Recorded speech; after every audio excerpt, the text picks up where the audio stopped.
స్వాతి నక్షత్రం ఒకటో పాదంలో పుట్టిన వాళ్ళ వివరాలు చూస్తే నక్షత్రం స్వాతి వాళ్ళకి మొదటి పాదంలో అధిపతి గ్రహం రాహు అవుతుంది. రాశి తులారాశి. ఇక్కడ దేవత వాయుదేవుడు. నిజానికి 4 పాదాల వరకు ఇది వర్తిస్తుంది.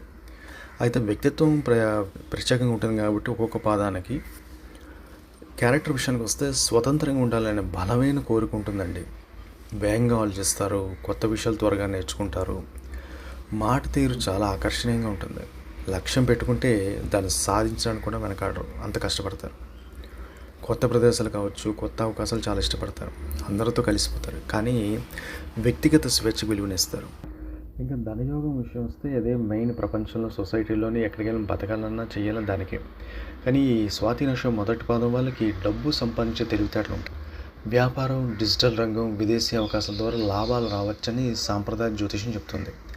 ఉద్యోగం కంటే స్వంత పని లేదా అదనపు ఆదాయ మార్గంలో ఆసక్తి ఉండొచ్చు. చిన్న వయసులో హెచ్చుతగ్గులున్న క్రమశిక్షణతో పొదుపు పాటిస్తే మంచి ఆస్తి పట్టే అవకాశం ఉంది. ఇంకా కెరీర్ విషయానికి వస్తే బిజినెస్ కానీ, యూట్యూబ్ కానీ, డిజిటల్ కంటెంట్ కానీ, ఐటీ కానీ, మార్కెటింగ్ కానీ, ట్రేడింగ్ కానీ, దిగుమతి కానీ, కమ్యూనికేషన్ రంగాలు కానీ బాగా చేస్తాయి. ఇంకా వివాహ విషయానికి వస్తే కుటుంబంలో ప్రేమగా ఉంటారు. భాగస్వామి తమ స్వేచ్ఛను గౌరవిస్తే బంధం బలంగా ఉంటుంది. కుటుంబ బాధ్యత నిర్వర్తిస్తారు, కానీ అబద్ధాలు రాకుండా స్పష్టమైన సంభాషణ అవసరం. ఇంకా బలాల విషయానికి వస్తే ధైర్యం, తెలివితేటలు, మంచి కమ్యూనికేషన్, కొత్త అవకాశాలు అందిపుచ్చుకునే సామర్థ్యం, టాలెంట్ వీళ్ళకు ఉంటాయి. ఇది పుట్టుకతో ఈ స్వాతి నక్షత్రం వాళ్ళకు వచ్చే అవకాశం. పరిస్థితులకు అనుగుణంగా మారగలుగుతారు. అయితే వీళ్ళలో కూడా కొన్ని విషయాలు ఉన్నాయండి, జాగ్రత్తలు తీసుకోవాలి. తొందరపడి నిర్ణయాలు తీసుకునే లక్షణం ఉంటుంది, కాబట్టి ఆ విషయంలో కొంచెం జాగ్రత్తగా ఉండాలి. అవసరం లేని ఖర్చులు తగ్గించేయండి. వీళ్ళకి ఓర్పు చాలా తక్కువ, కాబట్టి ఓర్పును పెంచుకోవడం చాలా ముఖ్యం. మొదలుపెట్టిన పనిని పూర్తి చేసే అలవాటు పెంచుకోవాల్సింది. ఎందుకంటే వీళ్ళు చాలా పనులు మొదలెడతారు, కానీ చాలా బాగుంటాయి పనులు, కానీ కొంత టైం దాటిన తర్వాత ఆ పనులు ఆపేస్తూ ఉంటారు. సాధారణంగా 80% ఇలాగే జరుగుతుంది, కాబట్టి ఇది చూసుకోవాలి. తర్వాత సాంప్రదాయంగా అనుకూలంగా భావించే విషయాలు వస్తే మొదటిది వీళ్ళకి అదృష్ట రంగులండి. బంగారం, తెలుపు, లేత నీలం బాగా చేస్తాయి. శుభరత్నం విషయం వస్తే జ్యోతిష్యుల సలహాతో మాత్రం ధరించాల్సింది. అలాగే సాటర్న్ పీరియడ్ నడుస్తున్నప్పుడైనా సరే, నీలమైనా సరే జ్యోతిష్యుల సలహాతోనే ధరించాలి. అయితే శుభరత్నం విషయానికి వస్తే గోమేధికం. వీళ్ళు ఎక్కువగా దుర్గాదేవిని, హనుమంతుడిని, వాయుదేవిని ఆరాధన చేసుకోవాలి.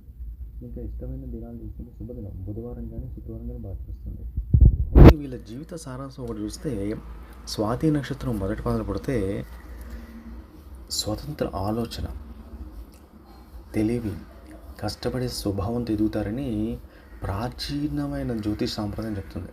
ప్రారంభంలో కొన్ని సవాళ్ళున్నా అనుభవంతో స్థిరపడుతూ ఆర్థికంగా మరియు సామాజికంగా మంచి స్థాయి చేరుకునే అవకాశం ఉంటుందని కూడా భావిస్తారు, చెబుతూ ఉంటారు కూడా.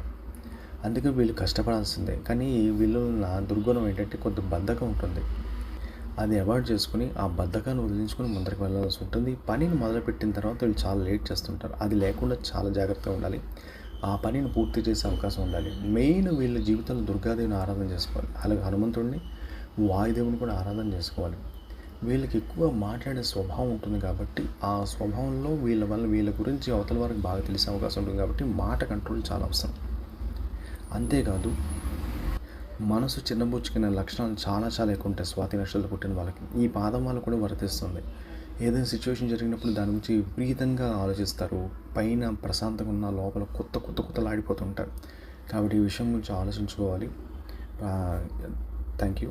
అలాగే లైక్ చేయండి, సబ్స్క్రైబ్ చేయండి, షేర్ చేయండి. Thank you.